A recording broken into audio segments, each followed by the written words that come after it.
বৰপেটাৰ হাউলিত সাইবাৰ অপৰাধীৰ ভয়ংকৰ জাল। সাইবাৰ অপৰাধীয়ে টাৰ্গেট কৰি লৈছে বেংকৰ সাধাৰণ গ্ৰাহকক। অভিযোগ অনুসৰি জাহাংগীৰ আৰু চকুৰ আলীৰ নেতৃত্বত এটা বৃহৎ সাইবাৰ গেঙে সাধাৰণ গ্ৰাহকৰ একাউণ্ট ভাড়াত লৈ লুটিছে লাখ লাখ টকা। বাহাৰ আলী নামৰ লোকজনৰ বেংক একাউণ্ট ব্যৱহাৰ কৰি লুণ্ঠন চলাইছিল দুই অভিযুক্তই।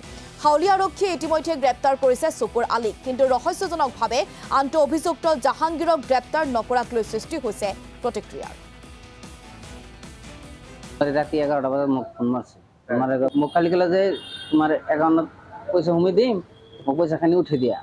আপনি কি কাম করেন? মই দোকান গালামাল দোকান আছে জাহাঙ্গীর ফোন করছে মোক। তাৰপিছত মই উঠি দিছো তার পয়সা উঠে দিয়ার পিছত এক সপ্তাহ পিছত মোর একাউন্টটো ব্লক হয়ে গেছে। একাউন্টটো লৈছিল আপনার এই যে জাহাঙ্গীর দিছে তার ভাতিজাক দিছে। পয়সাখিনি কোর পয়সা সোমাইছে মই সেইটো নাজানো, মই এতিয়া একো নাজানো। মোক খালি কলে যে মোর পৰা একাউন্টটো লৈ গেছে, যে পয়সাখানি তুমি উঠে দিয়া। মই কলো তুমি তো যাবা নোর দোকানে রে, তুমি এটিএম তে নালি লৈ যা। পরে এটিএম লৈ গেছে, লৈ যাওয়ার পিছত